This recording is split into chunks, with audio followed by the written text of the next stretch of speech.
Damos gracias al Señor, contento de estar acá. Hoy vamos a compartir un mensaje muy evangelístico y se trata justamente de algo que narra el evangelista Juan. Y meditando en esta semana, ¿no? Nosotros vemos qué cantidad de cosas podemos ver, la injusticia, ¿no? A través de la televisión, a través de las cosas que suceden, que están pasando. Hoy los jueces abogan por el culpable, sueltan al inocente, y así es la sociedad donde vivimos. Muchas veces a las personas que verdaderamente son culpables se las llama inocente, y a las personas inocentes la tildan como culpable. Y claramente cuando nosotros hablamos del Evangelio y hablamos principalmente de la obra de Cristo, si entendemos bien el Evangelio, y por sobre todo en la canción que terminamos de cantar, nosotros decimos que Él tomó nuestro lugar. Y por eso le glorificamos, por eso le servimos, por eso le adoramos.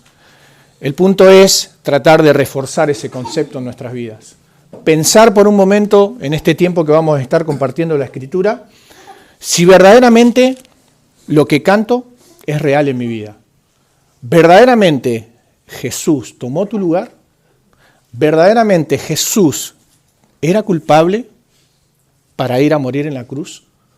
¿O verdaderamente yo entiendo que yo soy el culpable y que Él estaba tomando mi lugar? Eso es lo que quisiera que hoy meditemos, ¿no? A través de lo que vamos a ver hoy. Por eso los invito a que busquen en el Evangelio de Juan, capítulo 19, y vamos a orar y vamos a comenzar a meditar.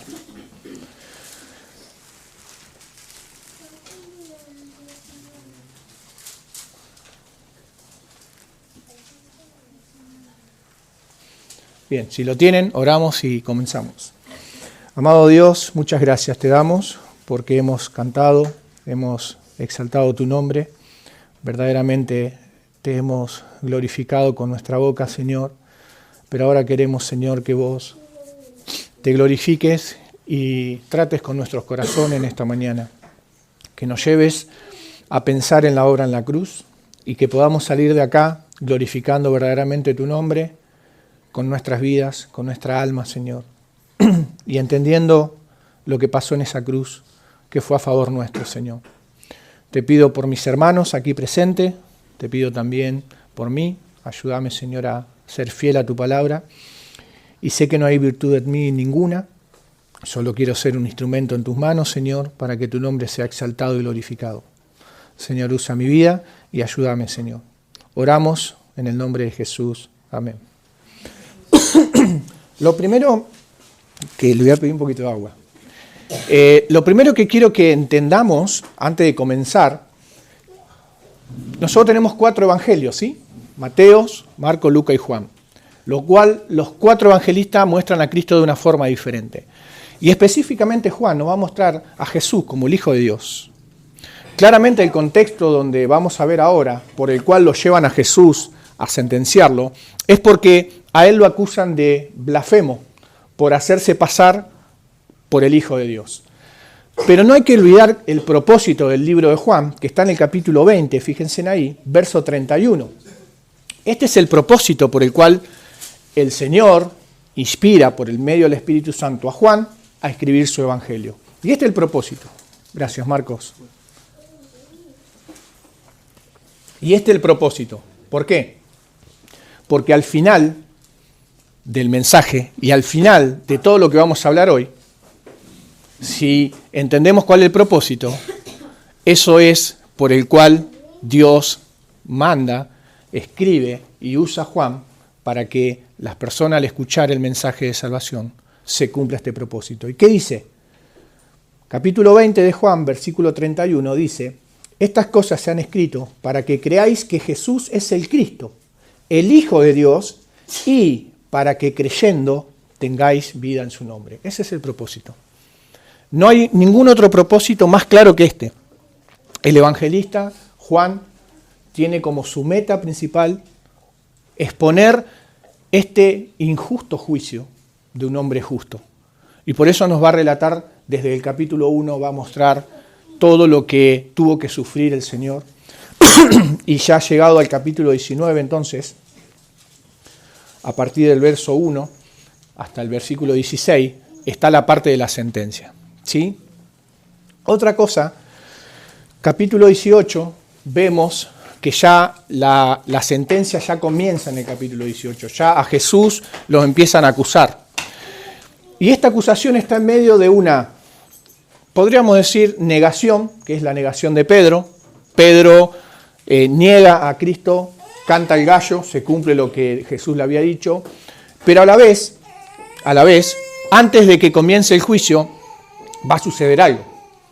Porque Pilato le dice, ya que yo no encuentro y hallo nada en este hombre justo, decidan ustedes ahora como pueblo. Ustedes tienen la costumbre de soltar a uno antes de la Pascua.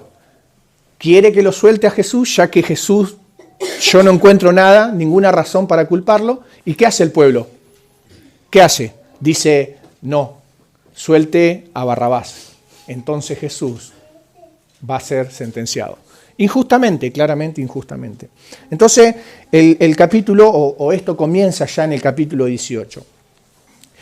Ahora continúa este injusto juicio, la sentencia, y el veredicto que da Pilato con respecto a Jesús es inocente, pero condenado. Y esto es como una controversia, ¿no? Inocente, pero condenado. Y esta fue la primera vez que Jesús ahora va a ser sometido a esta cruel, porque es cruel, padecimiento a través de los azotes que él va a recibir ahora.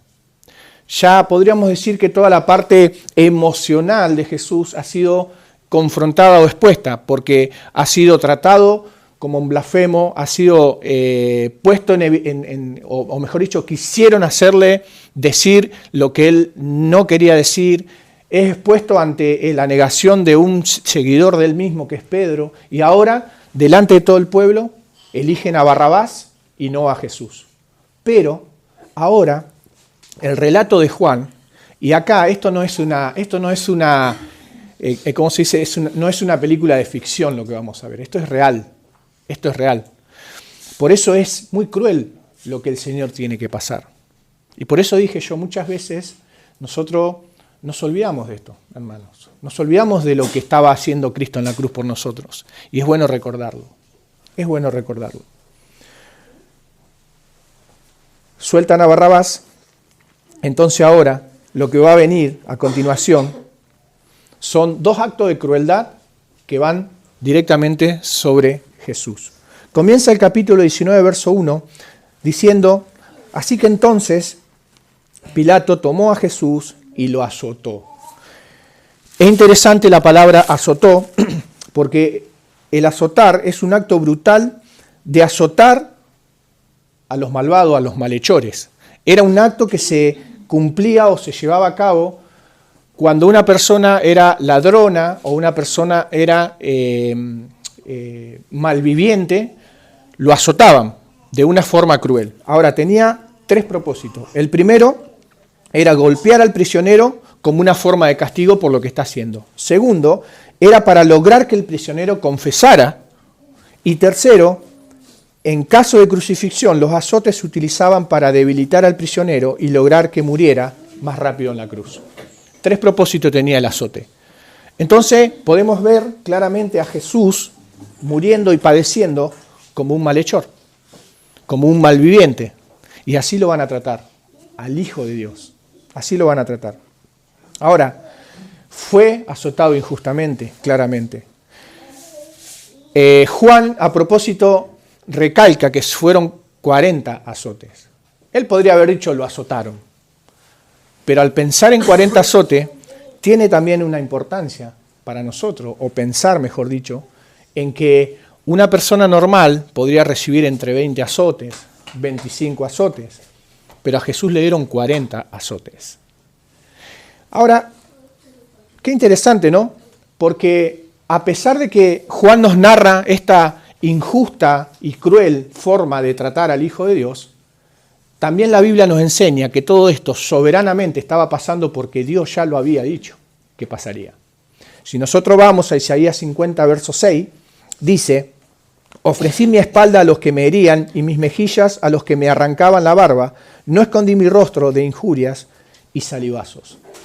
Jesús está yendo a morir en la cruz, va a padecer injustamente, pero es algo que ya Dios había determinado desde el Antiguo Testamento, ya estaba avisando lo que el Hijo de Dios iba a venir a hacer. O sea que todo estaba bajo control de Dios. Todo.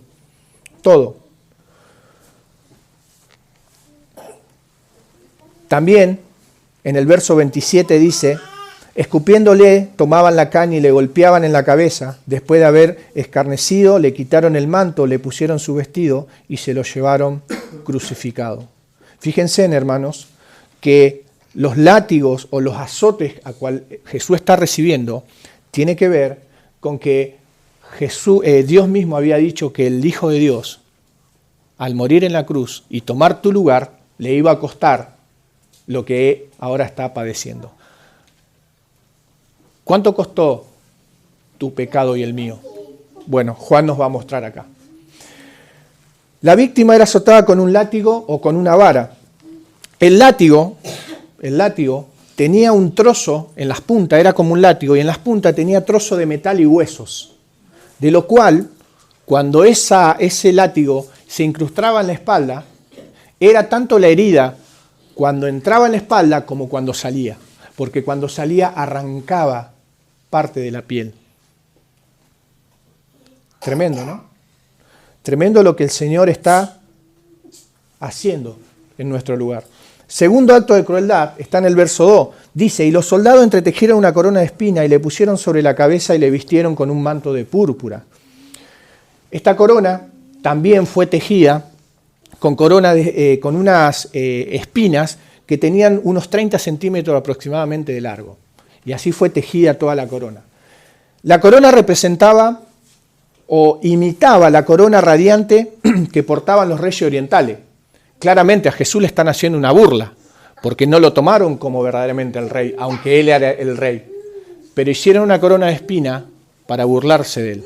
Y esa corona de espina, al ponérselo en la cabeza, dicen los estudiosos que aproximadamente entre 3 centímetros y 5 puede ser que haya clavado en la parte de su cabeza dentro de la piel cuando le pusieron la corona. Entonces ahora vemos a Jesús con toda la espalda lacerada, con pedazos de carne arrancado, con la cabeza tan ensangrentada porque la espina traspasaron su cabeza. Verdaderamente fue un acto de crueldad, La túnica se le puso en los hombres de Jesús con la intención de burlarse de Jesús por la declaración que él había hecho en el capítulo 18, que era el Hijo de Dios. Todo esto está pasando justamente porque claramente ellos veían tan simplemente un hombre que se hizo pasar por Jesús, un hombre que se hizo pasar por el Hijo de Dios, un hombre debilitado, un hombre que está yendo a camino en la cruz y un hombre que se hace llamar rey. Por lo tanto, ellos no pueden ver la realidad de lo que estaban pasando. No pueden ver que verdaderamente estaban crucificando al rey. Es interesante que el mismo Juan, cuando escribe Apocalipsis, él mismo nos muestra y nos cuenta en el verso 16 del capítulo 19 que él dice que vio a un hombre y en su manto y en su muslo tenía escrito Rey de Reyes, Señor de Señores. El Juan que nos está contando cómo está padeciendo, en Apocalipsis nos dice que verdaderamente ese que padecía era el Rey de Reyes, Cristo.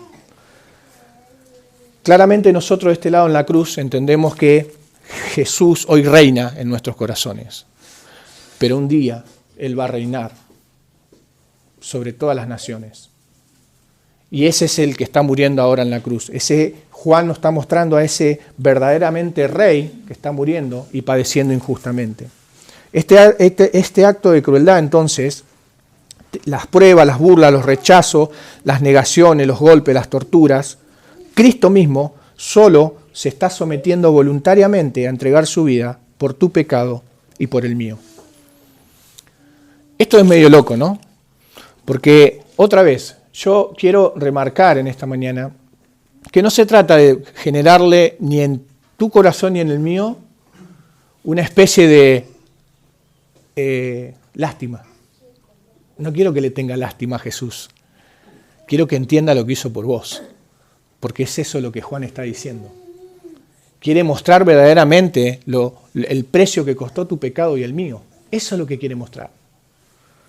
Y claramente, otra vez, Dios soberanamente estaba permitiendo, porque Él ya lo había dicho, Isaías 53, verso 5.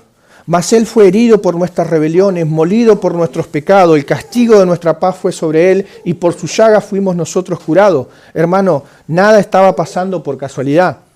Todo estaba dándose el cumplimiento de lo que Dios había determinado. El justo moriría por el injusto. Es injusto sos vos, es injusto soy yo. Pedro, la carta de Pedro nos vuelve otra vez a recordar esto. Él dice, porque Cristo murió por los pecados una vez, el justo por los injustos, a fin de llevarnos a ustedes, y Él sufrió la muerte en su cuerpo, pero el Espíritu hizo que volviera a la vida. Lo que está pasando en esa cruz, o en ese juicio mejor dicho, es algo que Dios ya había determinado que iba a ser el Hijo de Dios. Y esto debería hacernos reflexionar, hermanos, sobre nuestra salvación y sobre la verdad del amor de Dios. ¿Qué vio Dios en vos para enviar a su Hijo a sufrir como está sufriendo? ¿Qué vio en mí para mandar a su Hijo a sufrir? Pensá por un momento, vos que sos padre, en tu hijo. ¿Harías eso vos? ¿Mandaría a tu hijo a hacer eso por personas que no conoces? ¿Personas crueles, malvadas? Dios lo hizo porque nos amó. Nos amó tanto que envió a su Hijo a morir en la cruz por nosotros. Hermanos, si bien la salvación para nosotros es un regalo, porque es por gracia, no es por obra, nadie se salva por las obras que pueda hacer en esta vida y en esta tierra, sino que se salvan por gracia y por la fe puesta en esta obra que estamos viendo, debemos entender que el precio que se pagó fue muy alto. Fue muy alto, hermanos, muy alto. Le costó la vida a Jesús. Le costó la vida a Jesús. Entonces, avanzamos con la historia. Es una narrativa esto, es algo que nos está contando Juan. Y vemos que en el versículo 4, Pilato ahora lo que va a hacer, ya que él dijo, yo no hallo nada en este hombre justo, ahora él va a apelar a la gente para que la gente haga con Jesús lo que ellos quieren. Verso 4 dice, entonces Pilato salió otra vez y dijo, mira, os los traigo afuera para que entendáis que ningún delito hallo en él. Pilato era el encargado de ejecutar los juicios en ese lugar. Por eso es que los llevan ante Pilatos. Ahora vamos a ver un poco más adelante. Pero lo que está haciendo Pilato es lo mismo que haría con cualquier malhechor. ¿Sí? Indagar, tratar de ver qué cosa mala hizo para después llevarlo y que lo condenen. Ahora, Pilato dice que no halla nada en él. No encuentra nada, ningún delito en Jesús. Si Jesús era inocente entonces, Pilato no debería haber permitido que fuera azotado. Pero ¿sabe qué pasa? Pilato tenía un cargo muy alto y él no quería quedar mal delante de su cargo. Por eso él quiere lavarse las manos y se lo va a entregar al pueblo. 3 veces Pilato dice que no encuentra nada en Jesús, por más que quiso buscarle la vuelta. Versículo 38, al final del capítulo 19, él dice, del capítulo 18,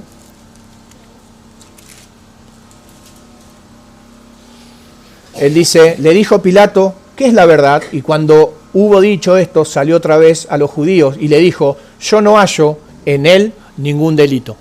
Primera vez. Segunda vez, en el versículo 4 del capítulo 19, él dice, entonces Pilato salió otra vez y le dijo, mirá, os los traigo afuera para que entendáis que ningún delito hallo en él. Tercero, verso 6. Cuando le dieron los principales sacerdotes y los alguaciles, dieron voces diciendo, crucifícale, crucifícale. Pilato le dijo, tomadle vosotros y crucificarle, porque yo no hallo delito en él. 3 veces. 3 veces. Dígame si no es injusto lo que está pasando acá. ¿Cómo van a condenar a alguien a quien no encuentran ninguna evidencia para condenarlo?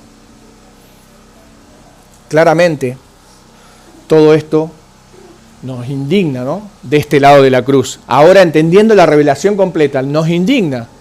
Porque ¿cómo puede ser que un hombre que no hizo nada vaya a morir por alguien que ni siquiera conoce? O por alguien malo, perverso como nosotros. Pilato ha hecho todo lo posible para calmar la sed de venganza de los sacerdotes judíos en contra de Jesús, pero ellos no iban a desistir a hacer lo que ya estaba determinado a hacer. La pregunta es, ¿estaba en el corazón de los judíos, de los sacerdotes, hacer esto? ¿Qué piensa? Yo creo que no. Estaba en el corazón de Dios hacer esto. Y esto es lo tremendo. Esto es lo que no entra en nuestra cabeza. Hermano, a Cristo no lo mató ni Pilato, ni los sacerdotes, ni los judíos. El mismo Dios entregó la vida de su Hijo. Esto es una locura. Esto es tremendo. Y Él lo está haciendo por vos y por mí, por amor. Por amor. Por eso, cada escena que va mostrando Juan, lo termina afirmando con lo que Dios ya había dicho en el Antiguo Testamento. Fíjense en versículo 5, él dice, y salió Jesús llevando la corona de espina y el manto de púrpura, y Pilato le dijo, he aquí el hombre. Y allí estaba Jesús ante la turba, con sus supuestos mantos reales, coronado de espina, ensangrentado, con la espalda molida, todo flagelado. Entonces, seguramente el que veía a Jesús podría decir, ¿y este se hace pasar por rey? Mirá cómo está, indefenso, moribundo, ensangrentado. ¿Qué esperanza podía haber en este hombre? ¿Qué esperanza? Con la tremenda golpiza que se le dio, aún el pueblo no iba a desistir. Aún viendo la paliza que le dieron a Jesús, el pueblo no iba a desistir. El pueblo tenía un plan, que era crucificar a Cristo. Ellos querían crucificar a Cristo. Entonces, vemos ahí claramente, hermanos, otra vez, y piense esto, piense cómo habrá estado el rostro de Jesús, la cara de Él, hinchada, ensangrentada, desfigurado. ¿Sabe qué? Dice Isaías capítulo 52, verso 14, dice, así como muchos se horrorizaron con Él, pues su semblante estaba tan desfigurado y su forma apenas era la de un ser humano. Isaías había profetizado que cuando Cristo tuviera que padecer como padeció, aún su rostro iba a quedar tan hinchado, tan desfigurado, de lo cual las personas se iban a horrorizar. Y eso es lo que está pasando ahí. Claramente se está cumpliendo exactamente lo que el Señor dijo que se iba a pasar. Su quebrantamiento nos muestra sin duda el dolor que tuvo que soportar por viles pecadores como nosotros. Isaías, otra vez 53, verso 7, dice, angustiado él y afligido, no abrió su boca, como cordero, fue llevado al matadero, y como oveja delante de los trasquiladores, enmudeció y no abrió su boca. Verso 9, y se dispuso con los impíos su sepultura, mas con los ricos fue su muerte, aunque nunca hizo maldad, ni hubo engaño en su boca. Fíjense, yo no sé si hay personas acá que alguna vez hayan matado a un cordero, a alguien de campo, ¿no? Bueno, si matan a uno me avisan, así lo comemos. Pero sabe que el cordero es el único animal al cual vos vas y le podés, tápenle el oído a los chicos, no, le podés clavar el cuchillo y no dice nada, no grita, no dice nada. Se muere sin decir una palabra. Qué hermoso, ¿no? Que nos muestra acá la Biblia que Cristo así fue a la cruz, calladito, sufriendo. No significa que usó los superpoderes para no sentir nada, no significa eso. Significa que Él tenía un objetivo, tenía un propósito, por lo cual tenía que ir hacia la cruz a morir. Porque si Él no hubiese muerto, no hubiese vivido esa vida, ninguno de nosotros hoy podríamos estar glorificando el nombre de Dios. Ninguno de nosotros podríamos salvarnos, mejor dicho. Él lo está haciendo por obediencia, pero lo está haciendo también por amor. Y ahí está el Cordero. Dice, enmudecido fue, no abrió su boca. Por más que le hicieron todo lo que le hicieron, no dijo nada. Nada. Y ahí está muriendo Cristo. Por eso, hermanos, otra vez, esto no se trata de que ahora salga y diga, pobrecito Jesús, lo que tuvo que padecer. La idea es que pensemos, hermano, cuán importante es la salvación que obtuvimos por la obra de Cristo. Y eso nos debe ayudar a valorar la obra de Cristo y vivir para la gloria de Dios.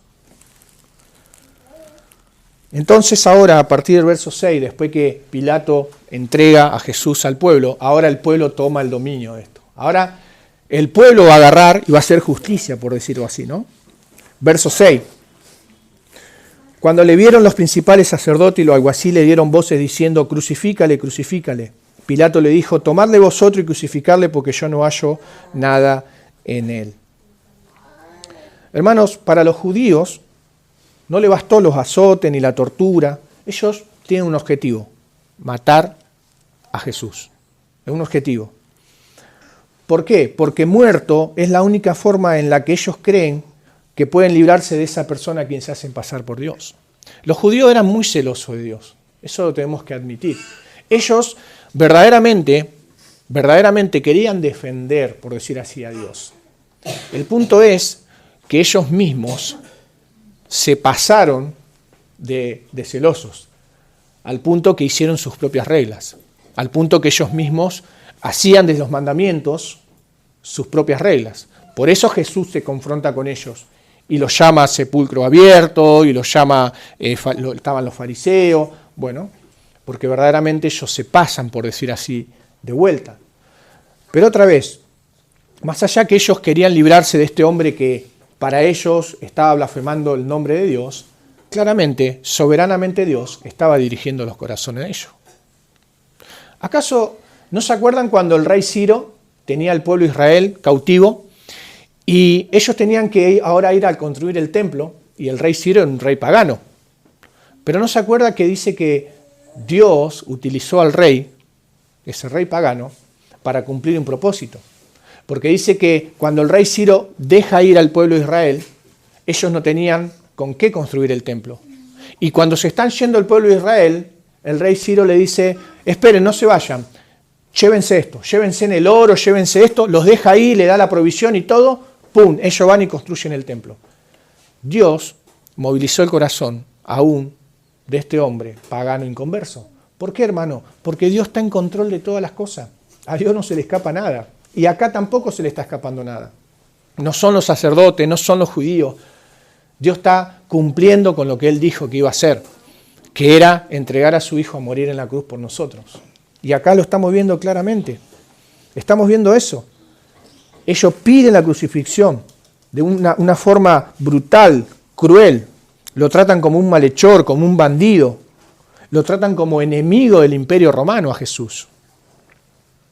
Ahora, cuando Pilato le dice que ellos tenían que juzgarlo, y acá vemos otra forma de ver esta injusticia, el pueblo judío va a responder que ellos no tienen autoridad para ejecutar muerte sobre ellos. Ellos se van a basar en una ley de Levítico que decía que todo hombre que blasfeme haciéndose pasar como Dios tenía que morir, sí, pero tenía que morir apedreado, no crucificado. Entonces ellos tratan de que esa ley se aplique a Jesús, pero si fuera así, a Jesús lo tendrían que haber matado apedreándolo, porque eso decía la ley de Levítico. Y ellos no obedecen esa ley. Por eso otra vez le digo, ellos acomodaban todo a la manera que ellos querían. Pero otra vez, a Dios no le preocupaba eso, a Dios no lo agarra de sorpresa, porque claramente la acusación que ellos hacen contra Jesús tiene que ver con que Levítico decía, el que blasfeme el nombre de Jehová ha de ser muerto en toda la congregación, y toda la congregación lo apedrará, el extranjero, el natural y todos. Ahora, cuando ven que no pueden cumplir con esa ley, entonces ellos van a apelar nuevamente otra vez a Pilato, al César, van a buscar a los referentes para que se lleve a cabo lo que ellos querían, que era morir o matar a Jesús. Lo que no entienden es que tienen al frente al Hijo de Dios. Ellos querían matar al Hijo de Dios, lo querían crucificar. Hermanos, nosotros vemos aquí un acto religioso de querer cumplir una ley, pero a la vez acusar y crucificar a un inocente. Eso es lo que hace la persona religiosa. La persona religiosa apela a cumplir un régimen de religión cuando verdaderamente no se toma el tiempo y el trabajo de ver la verdad. Porque si ellos como judíos eran estudiosos de la palabra, deberían saber que las profecías apuntaban a Cristo. ¿Se acuerda cuando Jesús mismo le dijo, ustedes escudriñad las Escrituras y las Escrituras hablan de mí? Y lo que le está diciendo Jesús es, ustedes que estudian las Escrituras, ¿no se dan cuenta que yo soy el Hijo de Dios? No se dieron cuenta. No se dieron cuenta. ¿Sabe por qué no se dieron cuenta, hermanos? Por la misma razón por la cual hoy, en nuestra actualidad, tampoco muchas personas reconocen a Cristo. Porque las cosas espirituales deben discernirse espiritualmente. El hombre natural no percibe las cosas espirituales, porque han de discernirse espiritualmente. Por eso esto es importante. Hoy acá, entre nosotros, puede ser que personas estén entendiendo lo que está pasando acá, como puede ser que personas no lo entiendan. Porque claramente, si hay algo que Dios venía a hacer, era salvar y darle su Espíritu Santo para que el Espíritu Santo traiga convicción de pecado. La convicción de pecado significa que te culpa el corazón y te hace sentir pecador. Si hay personas entre nosotros hoy que se sienten pecadoras y entienden que Cristo es el que está muriendo por vos, está por buen camino, porque eso es lo que quería Dios. Eso es lo que quería hacer Él. En cambio, estos judíos y todos los que están alrededor de Jesús para matarlo, no pueden discernir, no pueden entender. No pueden ver a Jesús, tan simplemente ven a un hombre que se hizo pasar por el Hijo de Dios. Verso 8 dice, cuando Pilato oyó decir, tuvo más miedo. Generó el miedo a su vez la presión por parte de los judíos, que lo hizo pensar, ¿quién es este hombre? ¿Quién es este hombre que lo quieren matar, cueste lo que cueste? ¿Quién es?, decía Pilato. Verso 9, y entró otra vez en el pretorio y dijo a Jesús, ¿de dónde eres tú? Mas Jesús no le dio respuesta. Ahora Pilato se empieza a poner mucho más tenso, porque ahora entiende que, bueno, si hubiese sido un malhechor como todos, ya está, lo acusan, lo matan, lo crucifican, después lo bajan, limpian todo y seguimos con otro. Pero no está pasando eso. No está pasando eso. El mismo Pilato no encuentra razón para crucificar a Cristo. No lo encuentra. Y la turba cada vez más, se empiezan a aliar entre ellos, porque tenían un propósito, matar al Hijo de Dios. Entonces ahora Pilato le pregunta, como ya desesperado, ¿de dónde eres tú? Mas Jesús no le dio respuesta. Otra vez Isaías 53, no abrió su boca. Él no dijo nada. Es como ese que le dijo, si eres el Hijo de Dios, baja de la cruz, salva y salva todo. Bueno, Jesús no tenía el propósito de darle explicación a Pilato ni a nadie de qué es lo que él estaba haciendo. Él estaba fijo, cumpliendo un propósito.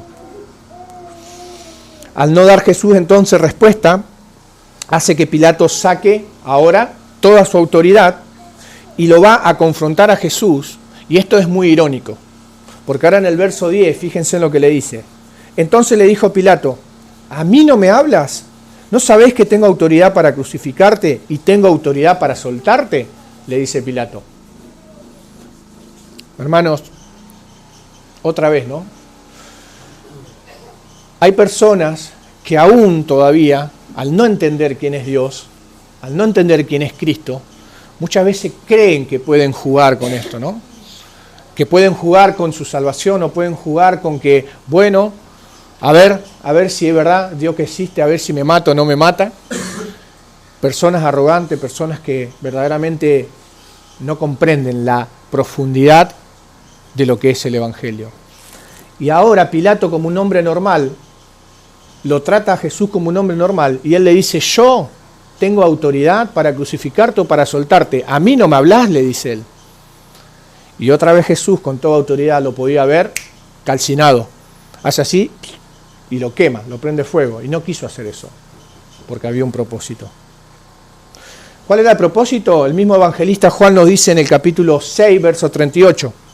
No bajé del cielo para hacer lo que yo quiera, sino para obedecer a mi Dios, Padre, pues Él es quien me envió. En el libro de Hebreos, capítulo 10, verso 9, dice, he aquí que vengo, Dios, para hacer tu voluntad. Quita lo primero para establecer lo último. Jesús no le respondió a Pilato porque le tenía miedo. Jesús no le respondió porque Pilato tenía autoridad para crucificarle. Jesús no respondió porque Él está cumpliendo un propósito. Él está cumpliendo un propósito, tiene un objetivo, que es venir a morir en la cruz para salvarte a vos y a mí. Otra vez, en Hebreos, el autor de Hebreos dice que todo esto estaba escrito ya. Él dice, he aquí que vengo, Dios, para hacer tu voluntad, como en el rollo del libro está escrito de mí. Cristo está padeciendo por cada uno de nosotros.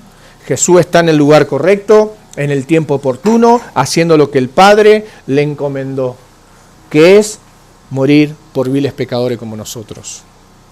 Entonces, hermanos, vemos acá claramente que esta sentencia a la cual se le está acusando a Cristo, por un lado, soberanamente, está todo bajo control, porque es el propósito que Dios tenía con él. Pero por otro lado, vemos que injustamente él está padeciendo por algo que no debería haberlo hecho. No debería haberlo hecho. Vos, yo, tendríamos que estar en ese lugar. Verso 11, ninguna autoridad tendrías contra mí, dice, si no te fuera dada de arriba. Por tanto, el que a ti me entrega, mayor pecado tiene. Dijimos que el capítulo 18, ellos entregan a Barrabás, hacen el intercambio entre Barrabás y Jesús. Y acá Cristo le dice que mayor pecado tiene el que me entrega, ¿sí? O mayor pecado tiene aquel que me ha entregado. Él se está refiriendo a los que complotaron para entregar a Jesús, porque fue un complot lo que hicieron. Ellos, si vamos al capítulo 18, ellos dice, respondieron y le dijeron, si este no fuera malhechor, no te lo habríamos entregado. Y en el capítulo 11, en el verso 49 y 50, en el 51 también, vemos que dice que desde aquel día acordaron matarle. Entonces lo que está diciendo Jesús, le dice a Pilato, mirá Pilato, dice, vos no tenés ninguna autoridad contra mí si no se te da de arriba. O sea, si Dios no te da autoridad. Y segundo, vos sos tan pecador como aquellos que planearon entregarme y traerme a este lugar. Paréntesis, ¿quién es más pecador? ¿Un católico? ¿Un cristiano no salvado o salvado? ¿Un musulmán? ¿Quién es más pecador? Todos ante un Dios santo somos pecadores. Somos pecadores. ¿Quién es más pecador? ¿Un violador o uno que roba? Todos. Por eso Jesús tiene que venir a morir. Por eso Él está muriendo acá. Acá no hay este más que yo y no, son todos pecadores. La única manera de darte cuenta si sos pecador o no es cuando vos te confrontás con los mandamientos de Dios. Los mandamientos de Dios están para eso. Y si vos te preguntás, bueno, no robé, no digo falso testimonio, honro a Dios, bueno, está perfecto. Y si yo te digo que la Biblia o los mandamientos dice no mentirás, pero antes de eso te digo que aquel que quiera guardar o salvarse por la ley, erra en un solo punto, se hace responsable de todo. Entonces, no mentirás, dice la Biblia, dicen los mandamientos. La pregunta es, ¿mentiste alguna vez? Sí, listo, ya está, sos un pecador. Ese es el termómetro que muestra al hombre que es pecador. Por lo tanto, es merecedor de toda la condenación. Y acá, acá, aunque Pilato se está lavando las manos, porque el Evangelio de Juan no lo dice, pero en el Evangelio de Mateo sí lo dice, que Pilato, dándose vuelta, se lava las manos y dice, yo soy libre de la sangre de este inocente. Es como que Pilato se quiere lavar las manos y culpa a los otros. Por eso Jesús le dice, vos no sos mejor que ellos, vos sos pecador igual que ellos. Por lo tanto, ustedes todos están condenados, todos.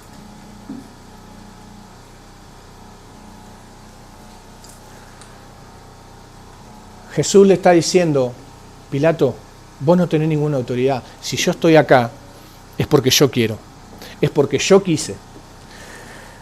Más claramente, en el capítulo 10, verso 17 de Juan, dice, por esto me ama el Padre, porque yo pongo mi vida para volverla a tomar. Nadie me la quita, sino que yo mismo pongo mi vida y tengo el poder para poner y tomarla. Y este mandamiento recibí de mi Padre. Jesús lo está haciendo porque Él quería. Nadie le quitó la vida a Jesús. No fue ni los fariseos, no fue ni Pilato, no fueron los romanos. Cristo murió por nuestros pecados, hermano. Murió por vos, murió por mí. Pilato es tan culpable como todos. Y aunque quiera lavarse de la culpa, sabemos, hermano, que nuestra conciencia no acusa. Nuestra conciencia no acusa.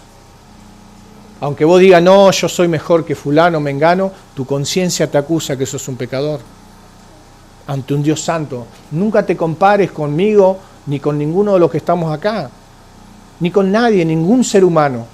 Compárate con Dios y te vas a dar cuenta que tan pecador sos. Verso 12.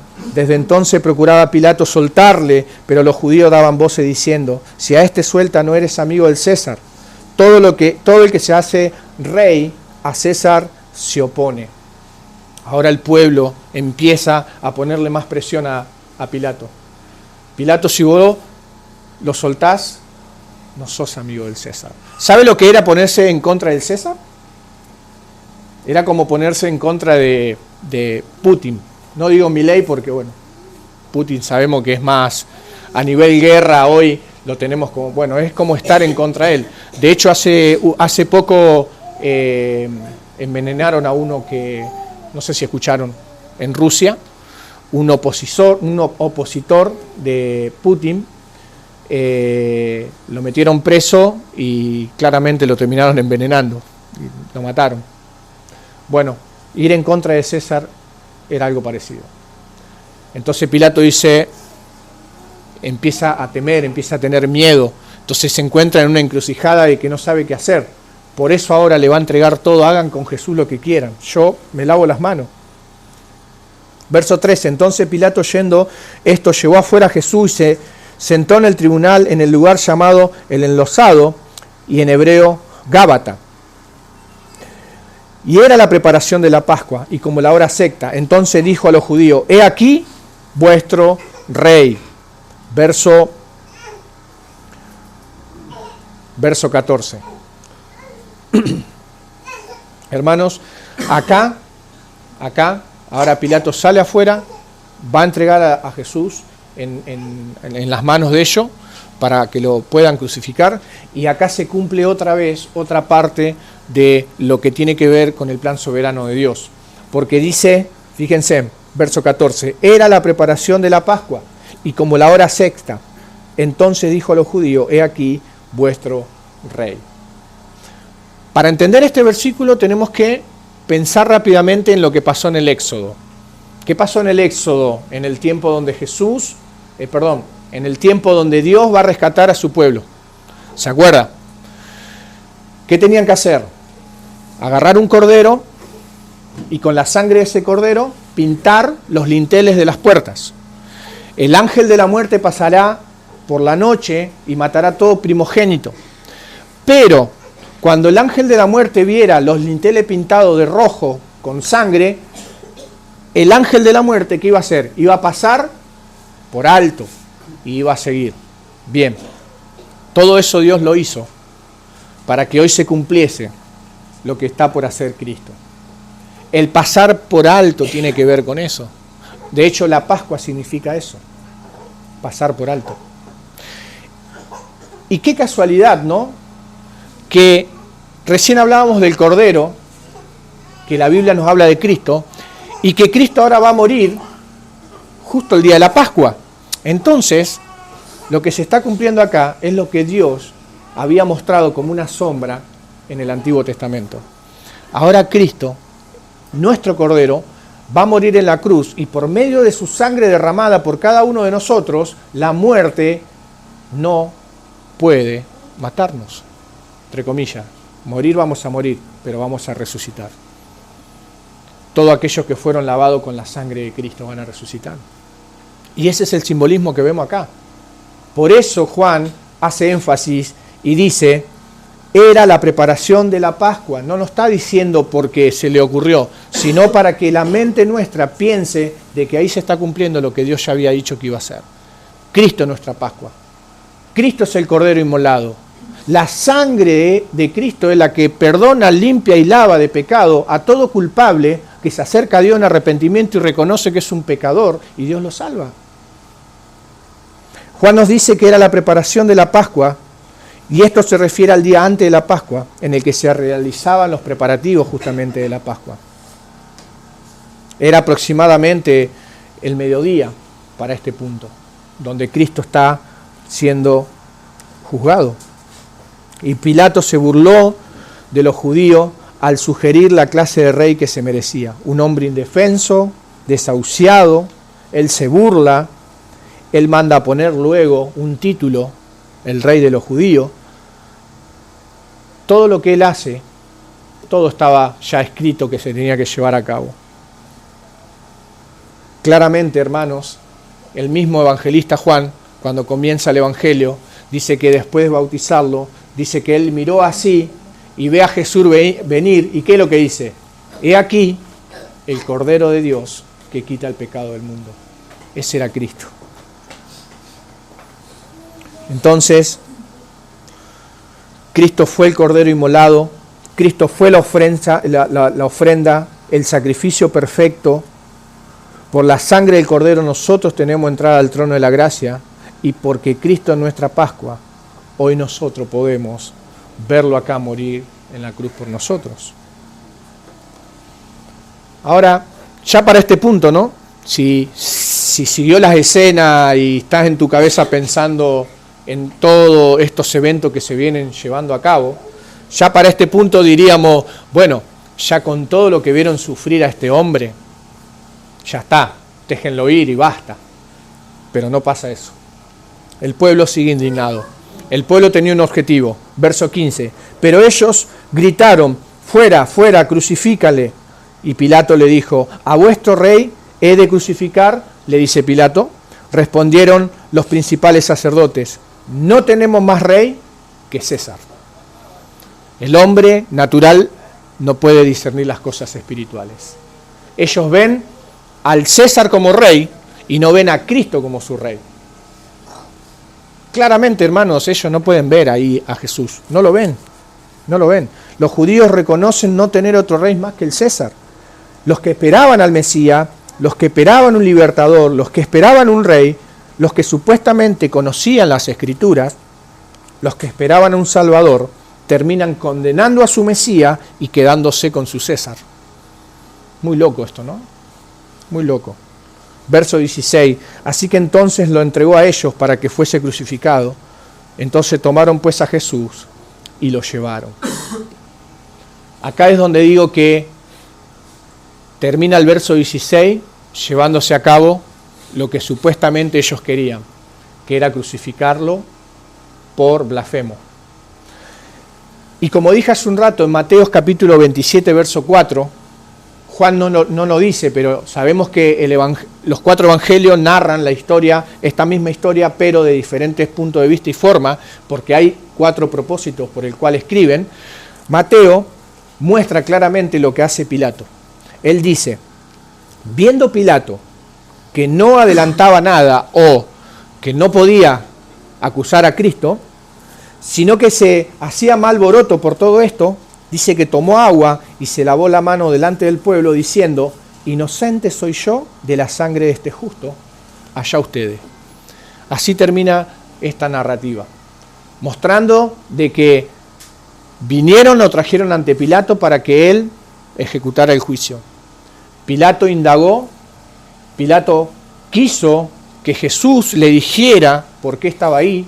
Cristo no abrió su boca. Pilato no encuentra ninguna razón por la cual acusarlo y quiere lavarse las manos y se lo entrega al pueblo. Y el pueblo entonces determina ahora, capítulo 20 en adelante, lo llevan a crucificar. El punto es que, hermanos,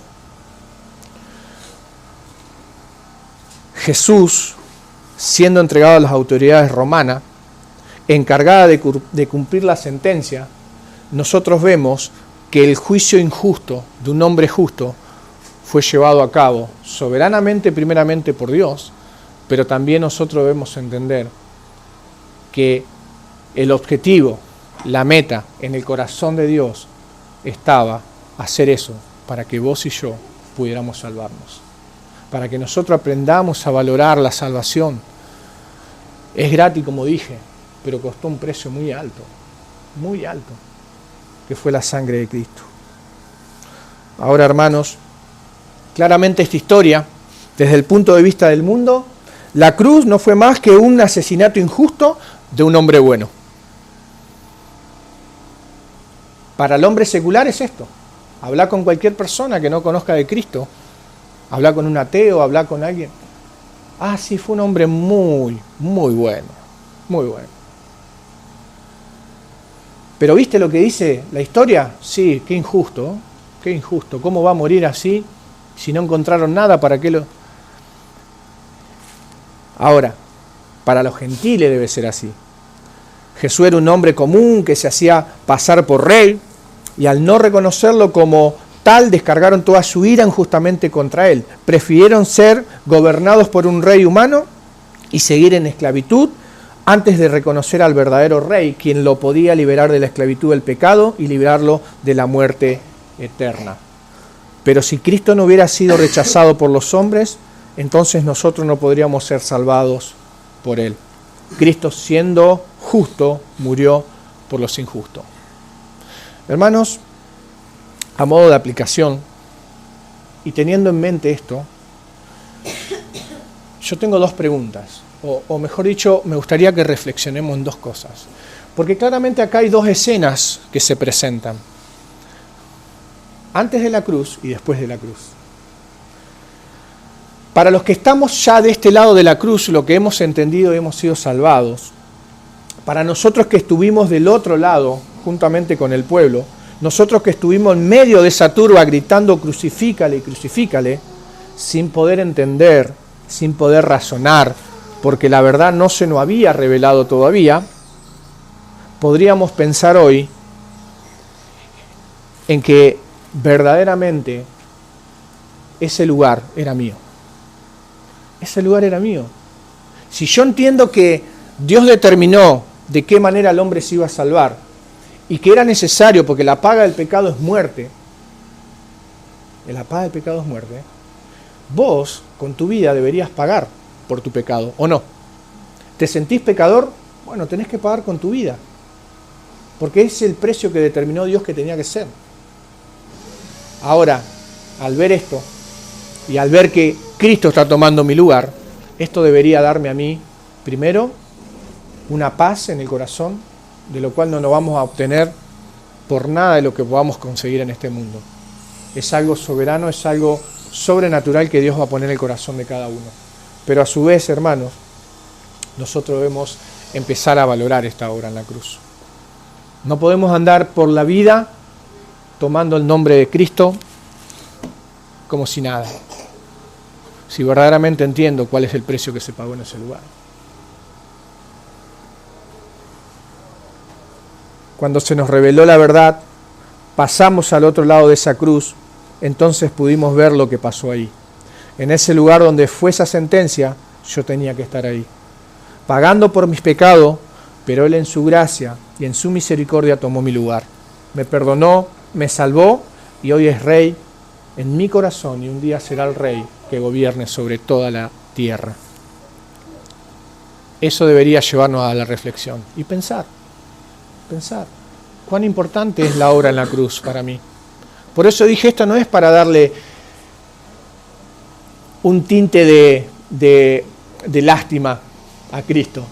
Ay, pobrecito lo que Él tuvo que hacer. Hermano, esto fue real. Esto fue real. Este fue el precio que se tuvo que pagar por la cruz. Por eso cuando nosotros estamos en prueba, estamos en lucha, estamos en dificultades, pensar en esto debería hacer que nuestros problemas se hagan chiquitos. Se hagan chiquitos. Pienso por un momento la mano de Rubén. ¿Cuánto te habrá dolido eso? Pero si yo pienso, ¿cuánto le dolió a Cristo? Dijimos que cada latigazo, cada vez que sacaban el látigo, le arrancaba la piel. Hablamos de la corona, hablamos de la lanza al costado. Todas cosas naturales que sufrió un hombre común como nosotros, estando en la cruz. Porque Él era el Hijo de Dios, Él era Dios mismo, pero también la Biblia dice que Él no estimó ser igual a Dios como cosa que aferrarse, sino que se despojó a sí mismo y tomando la forma de siervo, fue y murió en la cruz por nuestros pecados. Entonces yo te animo a pensar ante la dificultad de los problemas, lo que lleva o el peso que lleva vivir la vida cristiana, porque no es fácil, no es para cualquiera. Vivir la vida cristiana no es para cualquiera. Hay que sufrir, hermano. Cristo mismo se lo dijo a su discípulo. Es necesario que el Hijo del Hombre padezca y vaya y tenga una muerte de cruz. Y luego los alienta diciendo, así como Cristo murió y padeció, ustedes también van a padecer lo mismo.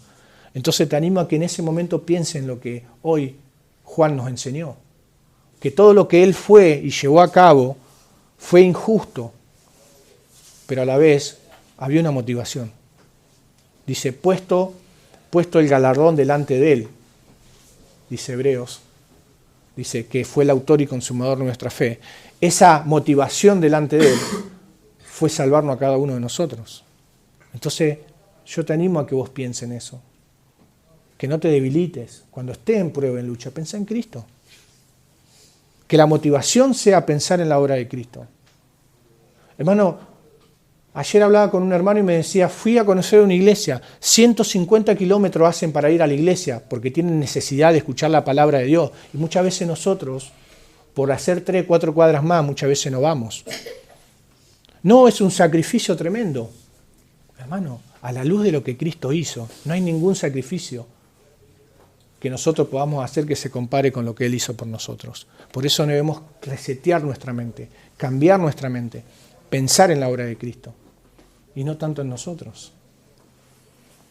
Y por otro lado, y ya para terminar, si hoy te encontrás del lado del pueblo judío todavía, del lado del pueblo religioso, del lado de aquellos que decían crucifícale, crucifícale, si estás de ese lado todavía, pero hoy entendiste que Jesús era inocente y a la vez te ves culpable y entendés que Cristo está siendo sentenciado en tu lugar, hoy tenés la posibilidad de pasar de este lado de la cruz.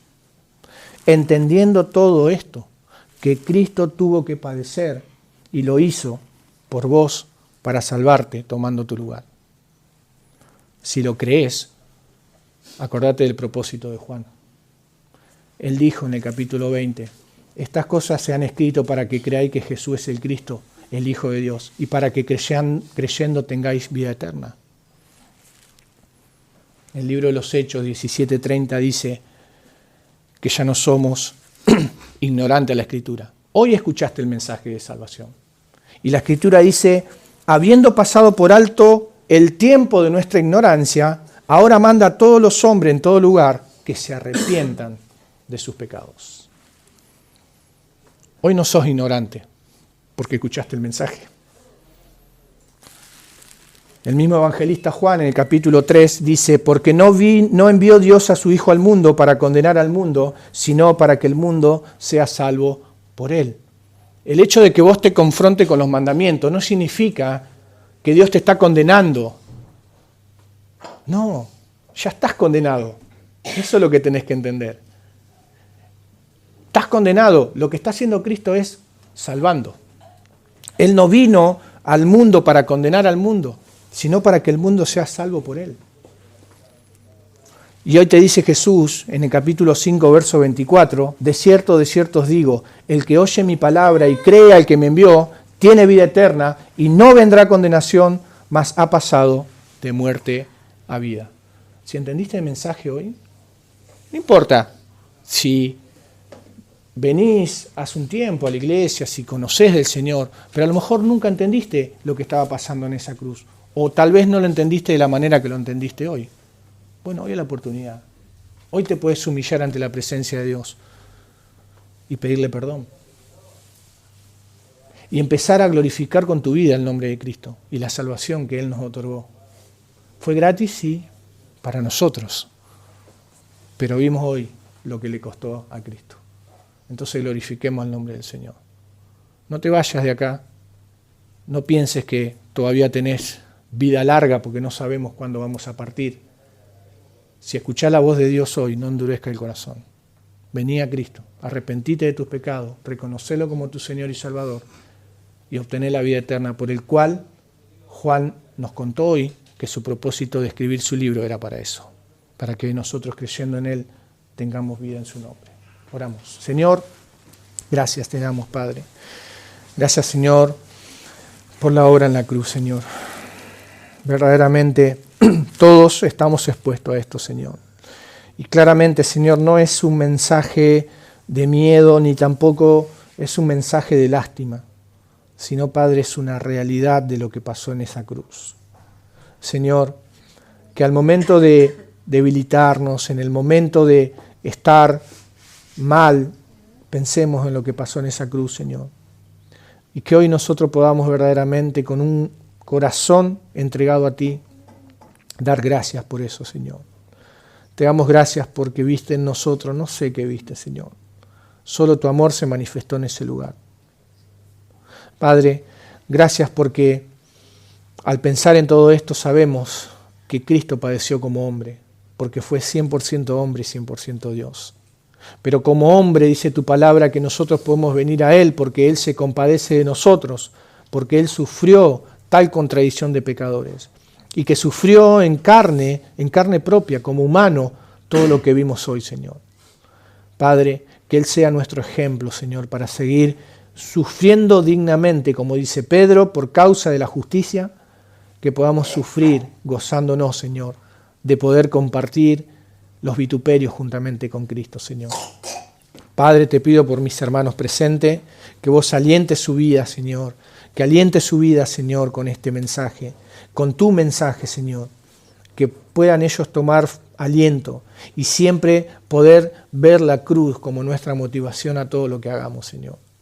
Y también, Señor, aquella persona en este lugar que haya escuchado el mensaje por primera vez, o tal vez nunca haya entendido, o tal vez tú le hablaste en esta mañana, te pido que le concedas fe y arrepentimiento, Señor, y que vos salves esta alma, Señor, y que empiece a manifestar una vida cristiana y que pueda, Señor, glorificarte a través de su vida, Señor. Oramos por todo esto, Señor, que se haga tu voluntad, Señor. Gracias en el nombre de Jesús. Amén.